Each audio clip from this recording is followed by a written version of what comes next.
Good morning and welcome back to Sunday Storytime here on Gaming with ADHD, where today we're going to continue our read-through of Star Wars Jedi's Honor, a solitaire adventure starring Luke Skywalker.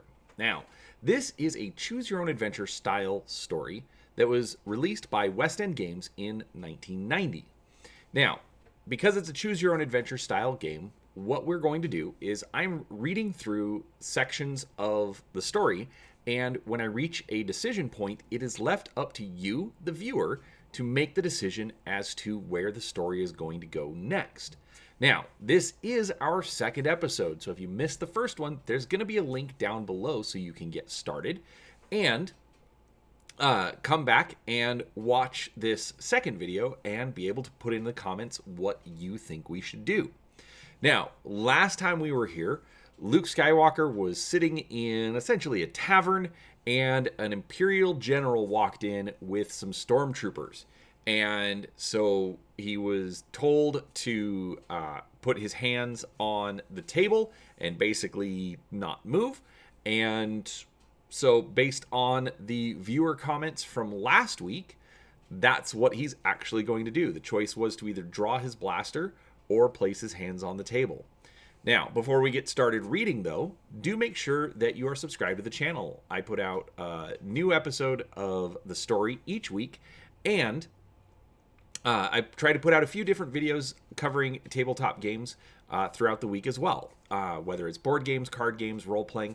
It's all sorts of tabletop gaming stuff, and I'd love for you to come along and see what we have to share. So, with that out of the way, let's go ahead and get started. All right, so as I said, Luke had the option to either draw his blaster and try to fight his way out of the situation or place his hands on the table. And based on the votes, that's what we're going to do.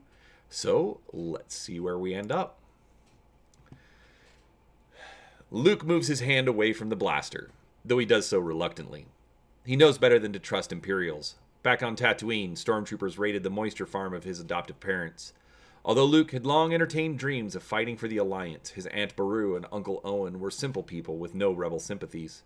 That did not stop the stormtroopers from burning their home and murdering them. After the raid, Luke turned his dreams into reality. Vowing to topple the Empire's might, Luke joined the rebellion and dedicated his life to opposing tyranny. This particular moment, however, is not a wise one to exercise that opposition. The stormtroopers outnumber him 6-1, and Luke is prudent enough to realize that he can count on no help from strangers. In addition, it appears the Imperials find the charismatic human more interesting than him.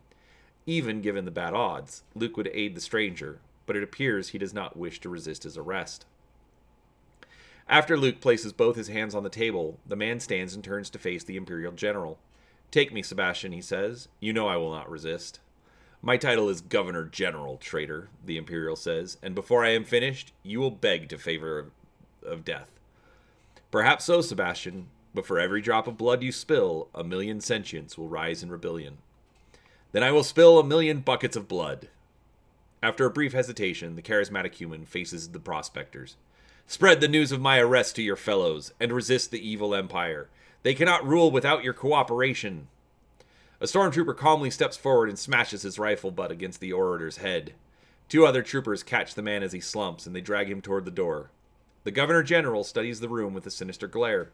After a long pause, he says, "If the Empire cannot rule without your cooperation, then it will crush you. Spread the news to your fellows."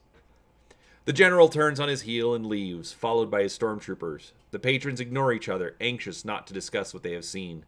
To his side, the miner Luke remembers edging away when the Imperials first appeared shakes his head sadly. "What?" Outrage and confusion loosen Luke's tongue, and he has to stop himself from protesting out loud. Will he ever learn to think before he speaks? But the sound has caught the prospector's ear. He has the red complexion, bulbous nose of a man who enjoys liquid intoxicants perhaps more often than he should, but he also has a steady, honest gaze. All right, we've reached a decision point. Is Luke going to ask about what the man has just seen? Put that down in the comments. Or should Luke simply finish his meal and leave? This isn't his fight. He doesn't need to be involved. Well, those are our two choices. Ask the man about what's been seen, finish the meal and leave. put down in the comments what you'd like me to see. And also, don't forget to share this with anyone that you think would be interested, whether it's on Twitter, Facebook. We have our own social media profiles, but feel free to share it out yourself so that others can come in and enjoy the story as well. But with that out of the way, thank you so much for watching, and come back next week for the next episode.